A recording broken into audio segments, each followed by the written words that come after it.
আচ্ছা, আজকে আমরা এক বেশ অদ্ভুত চরিত্রকে নিয়ে কথা বলবো। আমাদের হাতে একটা সূত্র এসেছে, বুঝলেন? শিরোনামটা বলো নন্টের বিড়ি, টাকা আর সত্তা রুপিয়া। তো এখান থেকে আমরা প্রবীর দেবনাথ, মানে নন্টে আর কি, তার ব্যাপারে জানছি।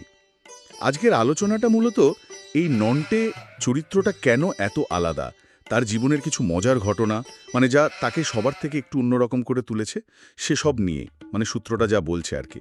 হ্যাঁ, ঠিকই।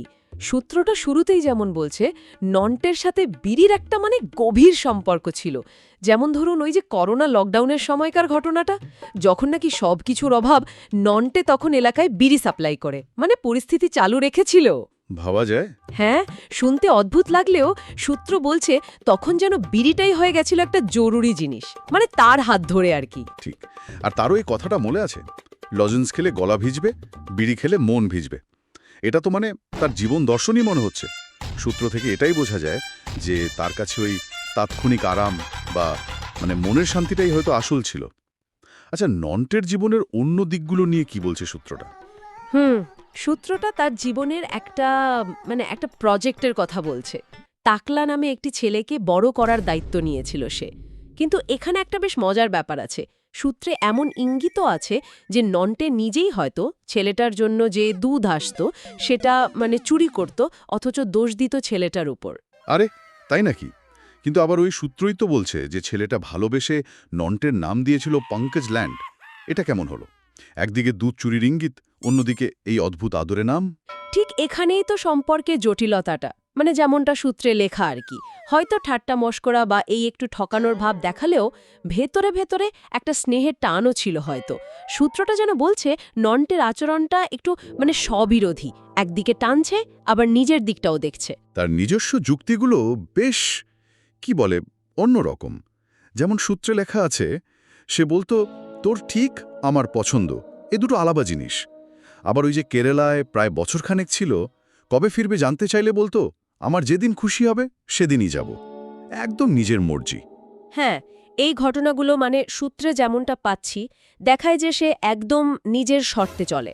কে কি ভাবল, সমাজের কি নিয়ম, এগুলো নিয়ে সে বিশেষ মাথা ঘামায় না।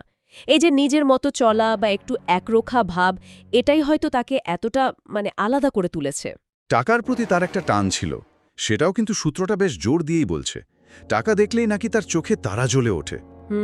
কিন্তু সূত্র এটাও বলছে যে সেই টাকাটা সব সময় ঠিক রাস্তায়, সৎ পথে খরচ হতো না। হ্যাঁ, এটা কিন্তু একটা জরুরি পয়েন্ট। শুধু টাকার প্রতি টান থাকাই বড় কথা নয়, সেই টাকাটা কিভাবে খরচ হচ্ছে সেটাও সূত্রটা বলছে। অসৎ রাস্তায় খরচ, এই কথাটা তার নৈতিকতা নিয়ে একটা প্রশ্ন তুলে দেয়, সূত্র অনুযায়ী আর কি। আর পুরীর ওই ঘটনাটা, ও হো, সেটা তো দারুণ মজার। কোনটা? ওই যে হিন্দিভাষী চাওয়ালার কাছে। ও হ্যাঁ হ্যাঁ, মনে পড়েছে। সত্তার রুপিয়া শুনেছিল। হ্যাঁ, আর নন্টে শুনে ভাবল 17 টাকা, কারণ সস্তার সাথে মিলিয়ে ফেলেছিল শব্দটা। কিন্তু বিল এলো 70 টাকার। যা বাবা! তারপর কি রিয়াকশন? সূত্র বলছে রেগে গিয়ে চেঁচিয়ে নাকি বলেছিল, বাল, আর চা খাচ্ছি না রে তুই, এবার হোটেলে গিয়ে নিজেই বানিয়ে খাবে। হা হা হা হা হা। এই ভুল বোঝাবুঝি আর তার ওই হুট করে রেগে যাওয়া, এটা যেমন একদিকে হাসির খোরাক যোগায়, তেমনি নন্টের ওই চটজলদি মেজাজ হারানো বা হয়তো নিজের পরিচিত গণ্ডির বাইরের ব্যাপারে একটু কম জানার দিকটাও তুলে ধরে। সূত্রটা যেভাবে তাকে দেখাচ্ছে আর কি।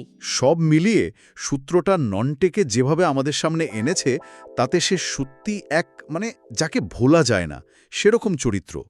তার বিড়ি, তার অদ্ভুত সব যুক্তি, টাকার টান, সব মিলিয়ে সে যেন একটা জীবন্ত মেম। এমন একজন যার কথা বা কাজগুলো লোকের মুখে মুখে ফেলে, অনেকটা ইন্টারনেটের ওই মেমগুলোর মতো আর কি। একদম। সূত্রটার শেষে যেমন বলা আছে, ভালোবাসা, ঠাট্টা, আবার কখনো একটু ঠকিয়েও হলেও সে তার আশপাশের জীবনে পাড়াতে একটা নিজের জায়গা ঠিক বানিয়ে নিয়েছিল।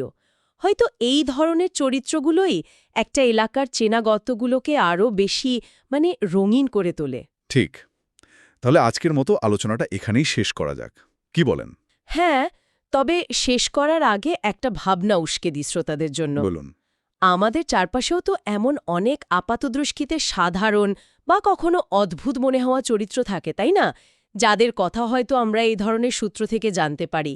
তারা কিভাবে যে আমাদের স্মৃতিতে বা এলাকার লোককথায় নিজেদের ছাপ ফেলে যায় আমরা হয়তো টেরও পাই না। তাদের আসল ভূমিকাটা ঠিক কী আমাদের জীবনে, এটা নিয়ে ভাবা যেতে পারে।